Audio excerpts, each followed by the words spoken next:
the Governor of Tamil Nadu. Sir, I traveled with you this morning, and the subject of my talk is what I observed actually. What I observed was how you conducted yourself when you traveled with the public on a public airline, and what I saw today was modesty and humility. You proved yourself to be a great leader, and it's an honor for me to receive this. And I want to thank Padma Shri Dr. Bhaktavachalam for nominating me for the award and inviting me here. It's always is, whatever you get, it's an enthusiasm for us, and it makes us perform better. I'm getting old. I'm 65, I'm not young. But it still energizes me to see something like that. But I'm going to make a small criticism about this as well a bit later at the end of my speech, and I hope you don't mind that. Now, coming back to modesty and humility, and also I'm honored that what we have got is an award that was given to Dr. Abdul Kalam, and to be in that line is a great honor for me. நீங்க ஒரு தமிழ்ல ஒன்று சொன்னீங்க,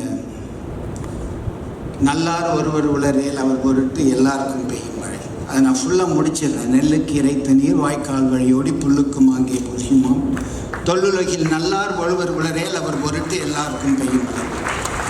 So we have benefited from great leaders like that, and I think our governor has proved himself to be a strong political leader, which leaders like whom we need in this country.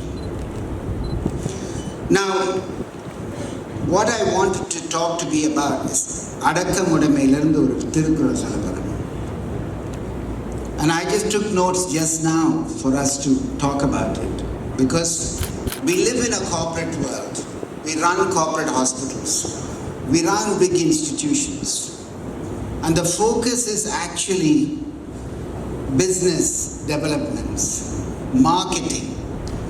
So it's become a habit for us to exaggerate what we do. Everything that we do, say, is actually more superfluous. Superfluousness has got its beauty only in poetry. கண்ணுக்கு my அழகு, கவிதைக்கு பொய் அழகு. பொய்யா இருந்தாலும் கவிதைக்கு தான் அழகு. உலகத்தில் நம்ம நடந்துக்கிற விதத்துக்கு அழகு கிடையாது. திருவள்ளுவர்கிட்ட சூப்பர்ஃப்ளூவஸாக நீங்கள் திருக்குறள் ரொம்ப பார்க்க முடியாது. You don't see Thirukkural which is too superfluous. I know of 3 Thirukkural where he exaggerated it. மலையை விட பெருசு என்ன? Which is bigger than the mountain? Somebody asked him. Which is bigger than the sea? Which is bigger than the world? I'll do it the other way around. What is bigger than the world for a person is help that is delivered to him at the right time. For that person, it is bigger than the world. காலத்தினார் செய்த நன்றி சிறிதெனினும் ஞானத்தின் மானப்பெரிது. Similarly, பயன்தூக்கார் செய்த நன்றி நயன்தூக்கின் நன்மை கடலில் பெரிது. மலையை விட எது பெரிது? நிலையின் தெரியாத அடங்கியான் தோற்றம் மலையின் மானப்பெரிது. The person who has got humility,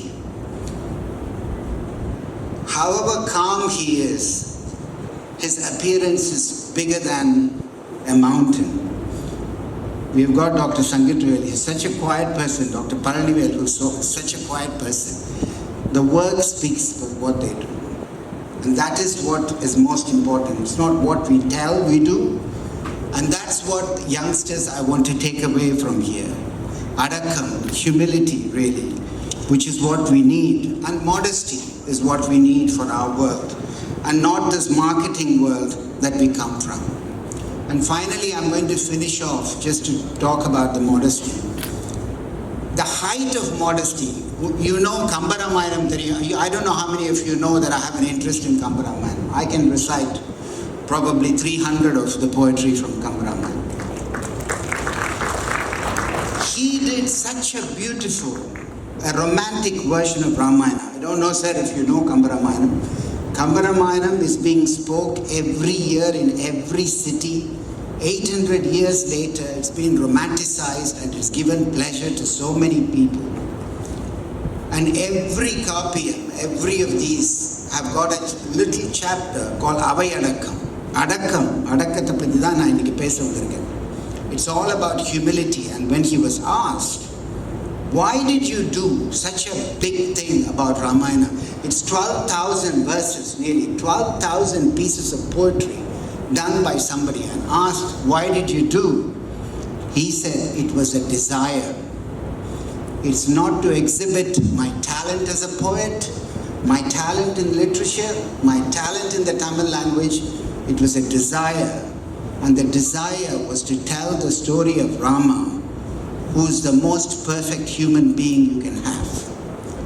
That's why he said he did it.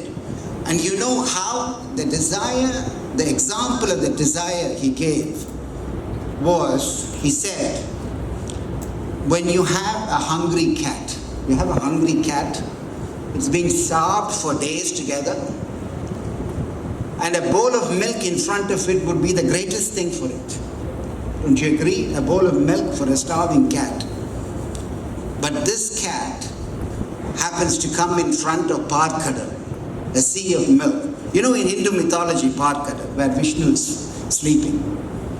So the cat said to them, ran towards the sea of milk and said, I'm going to drink all of this today, I'm so hungry.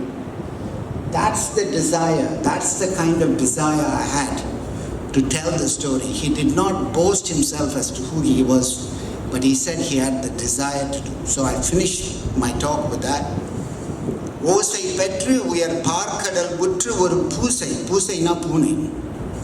ஓசை பெற்று ஒரு பார்க்கடல் உற்று ஒரு பூசை முற்றவும் நக்கு பூ பூக்கென ஆசை பற்றி அறையலுற்றேன் காசில் கொற்றத்து அற்ற ராமன் கதையரும். ஒரு குற்றமும் இல்லாத இந்த ராமனுடைய கதையை சொல்றதுக்காக அவ்வளவு ஆசையோட நான் இந்த கதையை எழுதினேன். That's the desire which has produced this. So finally, to finish off, coming back to you, the criticism Dr. Bhattacharya is how I'm going to finish off. You called us dynamic people of the millennium. We don't deserve that. None of us deserve that. A millennium is 1,000 years. We are nobody for that, sir. Please, I would humbly like to tell you, maybe in the future, maybe you can give Dr. Abdul Kalam that as a millennium. I am proud to be among the people sitting here as an ordinary citizen, doing my job. And I would accept it, not as a dynamic person, as a millennium, but as somebody who's contributed to the field of liver diseases. Thank you very much.